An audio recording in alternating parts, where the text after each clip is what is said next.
Today, we're going to dive into a simple but really profound way to look at our lives. It all boils down to three key ideas: efficiency, depth, and breadth. So, yeah, let's jump right in. You know that feeling, right? Like you're just constantly running on a hamster wheel. Your calendar is totally jammed, your to-do list is a mile long, but then at the end of the day, you kind of feel like, what did I really do?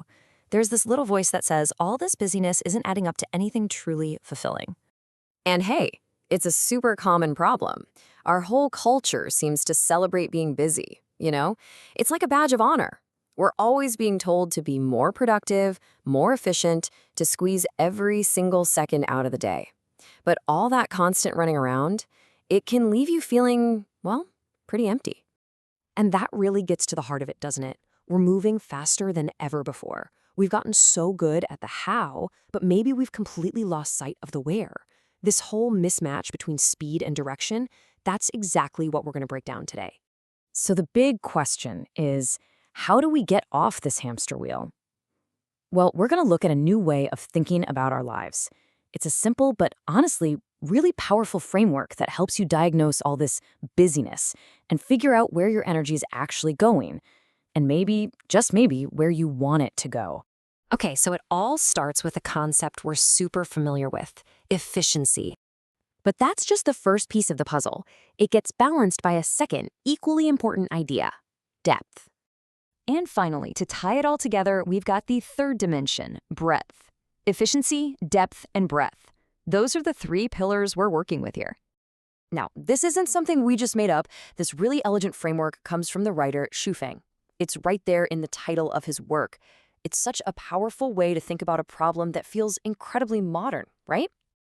All right, so let's actually unpack these three dimensions. What do they really mean, and how do they come together to make up a fulfilled life? First up, let's talk efficiency. You can think of this as the how fast. It's all about optimizing how you do things, right? Using the best tools, getting rid of friction, basically getting from point A to point B with the least amount of wasted time and energy. The classic analogy here is perfect. It's like sharpening the axe before you try to cut down the tree. It's not about just grinding harder. It's about working smarter. That little bit of prep work up front, it saves you a ton of effort later. That's efficiency in a nutshell. Okay, next up is depth. If efficiency is the how fast, then depth is the how meaningful. This is where we move from speed to significance. It's all about going deep, pursuing real mastery in something, whether it's a skill, a subject, or even a relationship. And the metaphor for this one is just as good. Think about it. You could go out and dig 10 shallow holes looking for water, and you just end up exhausted and thirsty. Or you could focus all that energy on digging one single deep well. That's where you find the water. That's the power of depth. And that brings us to our third dimension: breadth. This is the how wide. So if depth is all about digging down, breadth is about exploring out. It's about feeding your curiosity, trying new things, and just generally connecting a bunch of different ideas from different places. So what does breadth look like in real life? Well, it could be anything. Learning a new language, traveling to a city you've never heard of, reading a book from a genre you'd normally never touch, or even just talking to people who have had totally different life experiences than you.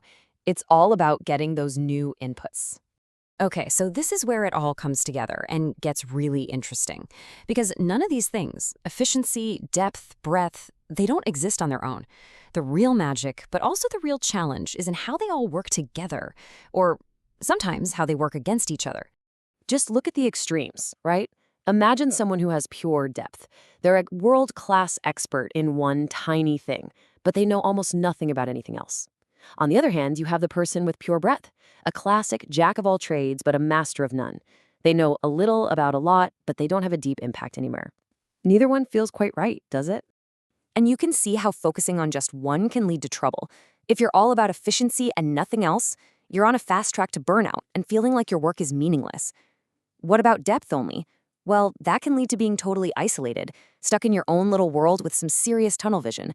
And if you only chase breadth, you might feel superficial, like you're just skimming the surface of everything without ever making real progress.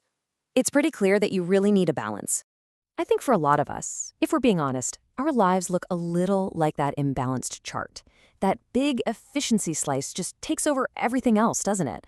But the goal isn't to make everything perfectly mathematically equal. That's not realistic. The idea is to just be more conscious about it, to move towards a balance that feels right for you. So, what does this all mean for you? This brings us to the most important part of this whole thing. How can you actually apply this framework to your own life? And here's the most important takeaway. There is no perfect static formula here. This is not a rule book. The best way to think about it is as your own personal blueprint. It's a tool you can use to check in with yourself, see where you're at, and make adjustments as you go. Because, life changes. So I want to leave you with this one question to think about. When you really look at your life today, how you spend your time, where your energy goes, which one of these dimensions needs more of your attention? Is it efficiency, depth, or breadth? Just thinking about that, well, that could be the first step to building a life that feels a whole lot more balanced and fulfilling.